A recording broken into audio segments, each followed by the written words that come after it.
ಪಾವಗಡ ತಾಲೂಕಿನ ರಂಗಸಮುದ್ರದ ಕಸ್ತೂರಿಬಾ ಬಾಲಕಿಯರ ವಸತಿ ಶಾಲೆಯಲ್ಲಿ ಅನುಮಾನಾಸ್ಪದವಾಗಿ ಮೃತಪಟ್ಟ ವಿದ್ಯಾರ್ಥಿ ಪ್ರಿಯಾ ಮುಂದೆ ಪೋಷಕರು ರೋದನೆಯನ್ನ ವ್ಯಕ್ತಪಡಿಸಿದರು.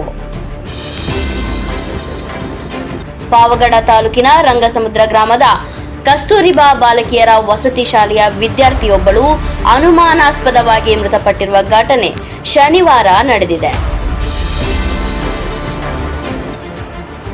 ಪ್ರಿಯಾ 16 ವರ್ಷ ಮೃತಪಟ್ಟ ವಿದ್ಯಾರ್ಥಿನಿ ಬೆಳಿಗ್ಗೆ 6:30 ಸಮಯದಲ್ಲಿ ಕಸ್ತೂರಿಬಾ ವಸತಿ ಶಾಲೆಯ ವಿದ್ಯಾರ್ಥಿ ನಿಲಯದಲ್ಲಿ ಅನುಮಾನಾಸ್ಪದವಾಗಿ ಸಾವನ್ನಪ್ಪಿದ್ದಾಳೆ.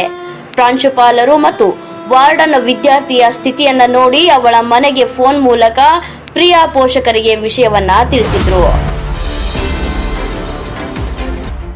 ನಂತರ ಆಂಬ್ಯುಲೆನ್ಸ್ಗೆ ಫೋನ್ ಮಾಡಿ ತಿಳಿಸಿದ್ದಾರೆ. ಇನ್ನು ಆ ವೇಳೆ ವಿದ್ಯಾರ್ಥಿಯ ತಂದೆ ನರಸಿಂಹಪ್ಪ, ತಾಯಿ ಶಾರದಮ್ಮ ಮತ್ತು ಸಂಬಂಧಿಕರು ಲಿಂಗದಹಳ್ಳಿ ಸರ್ಕಾರಿ ಸಾರ್ವಜನಿಕ ಆಸ್ಪತ್ರೆಗೆ ಜಮಾಯಿಸಿ ಸಾವಿನ ತನಿಖೆಯಾಗಬೇಕು ಎಂದು ಆಗ್ರಹಿಸಿದರು.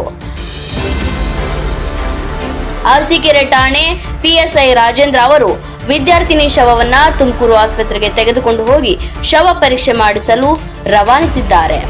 ಪ್ರಿಯಾ ಅತ್ಯಂತ ಚುರುಕಾದ ವಿದ್ಯಾರ್ಥಿನಿ ಸಾವಿಗೆ ಕಸ್ತೂರಿಬಾ ವಸತಿ ಶಾಲೆಯ ಸಿಬ್ಬಂದಿಯೇ ಕಾರಣ ಎಂದು ಪೋಷಕರು ಆರೋಪಿಸಿದರು.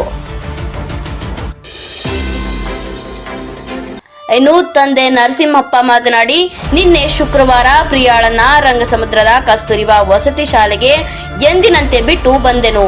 ಆ ಸಮಯದಲ್ಲಿ ಯಾವುದೇ ಆರೋಗ್ಯದಲ್ಲಿ ಏರುಪೇರು ಇರಲಿಲ್ಲ. ಹಾಸ್ಟೆಲ್ಗೆ ಹೋದ ಸಮಯದಲ್ಲಿ ನನ್ನ ಮಗಳು ಸಾವನ್ನಪ್ಪಿದ್ದಾಳೆ.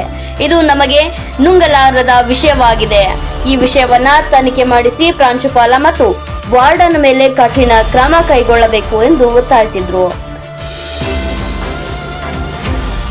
ವಸತಿ ಶಾಲೆಯ ವಾರ್ಡನ್ ಮತ್ತು ಪ್ರಾಂಶುಪಾಲರನ್ನ ಈ ಕೂಡಲೇ ಅಮಾನತಿನಲ್ಲಿಟ್ಟು ನಿಷ್ಪಕ್ಷಪಾತವಾಗಿ ತನಿಖೆಯನ್ನ ನಡೆಸುವಂತೆ ಪೊಲೀಸರಿಗೆ ಸೂಚನೆ ನೀಡಿದ್ದೇನೆ. ಈ ಸಾವಿನ ಹಿಂದಿನ ಸತ್ಯ ಹೊರ ಬರಲೇಬೇಕು ಎಂದರು.